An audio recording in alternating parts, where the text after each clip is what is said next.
Welcome back to the news at 10. Arising from the recent outbreak of meningitis in 5 states of the Federation recently, some medical experts in Abuja are advocating local production of vaccines. This is to check further spread of the disease. Recently, the federal government distributed over 500,000 doses of meningitis vaccines to the affected states, but still awaits about 900 doses more to be imported from the United Kingdom. Cerebrospinal meningitis is among the re-emergent diseases that Nigeria continues to grapple with year in, year out. But the introduction of the Menafrivac vaccine in 2010, the spread of type A meningitis was brought to its low. The current cause of worry, however, is the recent outbreak of meningitis type C in 5 states of the Federation, which has killed over 300 people. Even as medical experts say there are over 12 types of this disease. The other time we had a serious outbreak of meningitis, it was type A. This time around, it is type C. And we know as scientists that we have different strains of Neisseria meningitidis organism that is causing this. We have type A, type B, type C, type X, type W, type Y, and some other types, not less than 12 types of strains. These experts also argue that the recent outbreak is a wake-up call for the government, as locally produced vaccines can save the situation. The Federal Vaccine Production Laboratory in Yaba, still there, is now moribund. We cannot make vaccines. We are waiting 800,000 more doses of this vaccine. And we have heard that Nigeria needs $1 billion to immunize 21 million other people. So this is a call on the authorities at all levels to do the needful. Science has shown that strains that are local, that are prevalent in a country, if you use those strains to produce vaccines, those vaccines will be more potent than the vaccines produced using foreign strains that are imported into this country. And that is why we've called on the Federal Ministry of Health and the government of the country to seriously pay attention to local production of bacteria vaccines. The first case in the recent outbreak was reported in December last year in Zamfara State. Between then and now, Nigeria has recorded about 900 suspected cases from 5 states, making the call for local production of vaccines even louder. Sit down now, sit down. What is the relationship between nutrition, human capital and economic prosperity? Well, this is what some experts try to unravel at a forum in Washington today on the sidelines of the World Bank IMF spring meetings. The event, which was put together by the World Bank and the United Kingdom's International Development, was attended by several dignitaries. Our senior correspondent, Ronke Raji, reports. The numbers are frightening. Over 156 million children worldwide are said to be stunted, while malnutrition claims the lives of almost 3 million children every year, costing the global economy over $3 trillion in productivity. And that perhaps forms the basis of this gathering in Washington as part of the programs for the 2017 World Bank IMF spring meetings. World Bank President Jim Yong Kim enumerates the magnitude of the problem and what needs to be done. The quality of human investment especially around nutrition, does affect a country's ability to grow and pay back loans, pay off bonds in the future. Unfortunately, I wish I could say that out of the goodness of their heart, out of the concerns, because of the science that we present, that people will commit to nutrition. And maybe someday that will be true. But in the meantime, we're going to do everything we can on behalf of the children who are not receiving sufficient nutrition today to make neglect hurt for the powerful. 3 countries, Senegal, Peru and Bangladesh, were commended for having effectively reduced malnutrition in the last couple of years. Nigeria's Finance Minister, Kemi Adeosun, using the government's feeding program, draws the relationship between investment in nutrition and human capital development.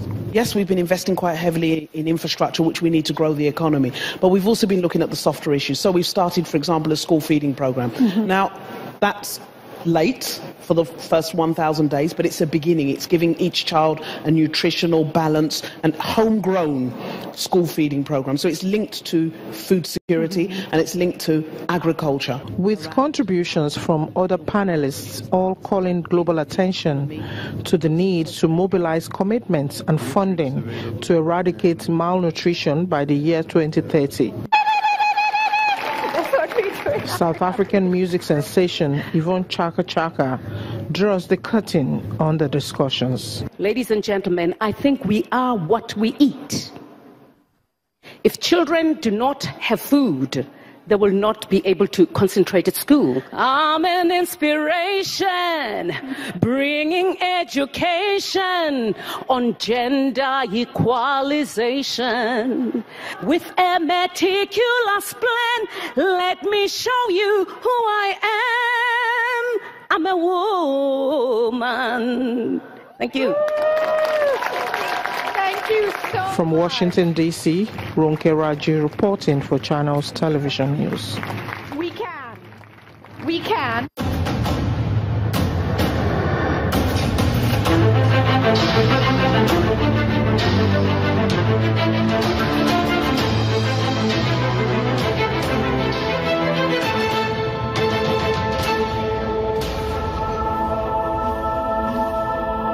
But let's join Millicent Walker for the day's business news.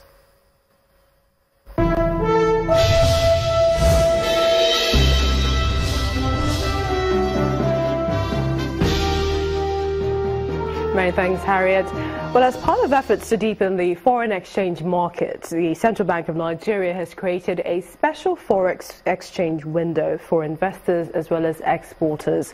According to CBN's director in charge of financial markets, Mr. Alvan Ikoku, the new window would boost liquidity in the forex market and ensure timely execution and settlements for eligible transactions. Mr. Ikoku says the exchange rate of the transactions would be as agreed between authorized dealers and their counterparts as part of the operational requirements of the window. Only 2 weeks ago, the Apex Bank opened a special window for small and medium enterprises to facilitate the importation of eligible finished and semi-finished items. And the Naira ended the week unchanged but firm at 385 against the dollar on the street on Friday. This comes after the central bank sold $20,000 to bureau de change operators for forward sale to small end users. However, the local currency gained 5 Naira against the pound sterling to close at 490 Naira from the previous rate of 495, but maintained the same rate of 410 Naira against the euro. The traders attribute the gain by the local currency to CBN's sustained intervention on the forex market. The CBN injected a total of 380 million into the forex market during the week, increasing forex allocations of bureau de change operators to meet customers' needs. And it was another 4-day trading session this week as markets resumed on Tuesday from the Easter holiday. Well, the NSE All-Share Index and market capitalization both dropped by 1.26% to close the week at 25,189.37 and over 8 trillion naira each.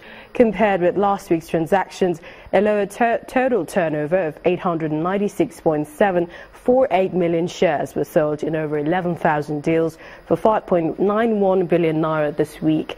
The financial services sectors led the activity chart, followed by conglomerate sector, and in third place the consumer goods sector. Transcorp, Africa Prudential Registers and Stanbic IBTC Holdings were ahead of 24 gainers, while Fidelity Bank, 7-Up Bottling Company and EcoBank Transnational Incorporated emerged as the major losers among 31 equities.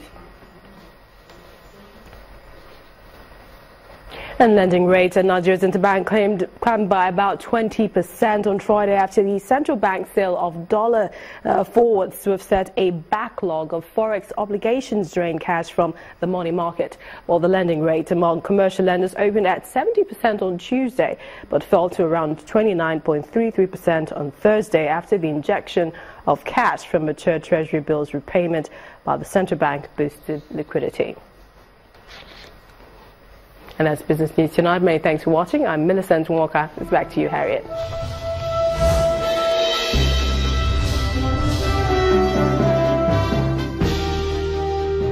Thank you, Millicent. Away from the economy and business to the business of health. In the next 4 days, some Lagosians will be benefiting from the free medical services from the Association of Nigerian Physicians in the Americas, AMPA.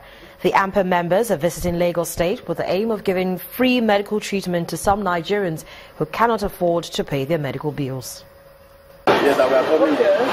The medical mission team from the Association of Nigerian Physicians in the Americas, AMPA, arrive in First Consultant Medical Center, Obalende, Lagos. After exchanging pleasantries, the team and their host, Dr. Benjamin Ohieri, moved to St. Gregory's College, venue of the free medical screening. The people of Etiosa local government area are here for the medical services. The process starts with a general health awareness talk. Then the medical screening proper, from blood pressure checks to screening for diabetes, among others. We've been seeing everything: hypertension, diabetes, gynecological cases, asthma, urinary tract infection, lots of masses. I even saw children. So we've been seeing quite a few cases. It's going very well. Right now we have seen more than 50 people, and I understand there are about 140 people still waiting out there, and we intend to see all of them before we end the day. Some of them they need to be admitted. There are some that we have referred to first consultant at the General Hospital or LASUT.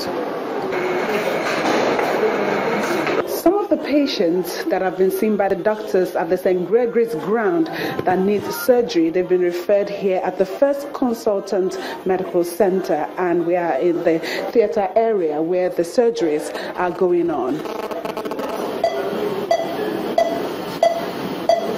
We will do as many surgeries as are available. So far we've done about 11 operations, and about half of those are pediatric hernias, which Dr. Suoji, one of the pediatric surgery volunteers and his registrar from Nigeria actually, are working with us, which is what we're trying to promote, the partnership. Some surgeries are what we call outpatient surgeries. So things like the hernia, the breast biopsies we did on usually healthy individuals. You don't need a lot of workup or a lot of tests. By physical exam and the history fits, we can do the surgery. It means a lot. It means we're able to attract this caliber of people. If you take a look at the people who are here, awesome, for the care and the benefit of our people. A beneficiary of the free surgical intervention talks about how a child is now free from a medical condition. He did a hernia operation. I noticed it when he was 4 years old, but now he's 7 years. So because of money, I could not do it. I am so grateful for the operation, for everything done successfully, free and everything. I am so happy. In the next 4 days, members of AMPA's medical mission team will be attending to patients around Campus Square, Lagos Island. They're calling on people with medical needs to avail themselves of this opportunity of free medical care. Yomi Otaigo reporting for Channels Television News. Well, still ahead on the news at 10, Rivers United secure passage to the group stage of the CAF Confederation Cup with a 2-0 aggregate win over Rayon Sport of Rwanda. That's on Sports News. Please stay with us.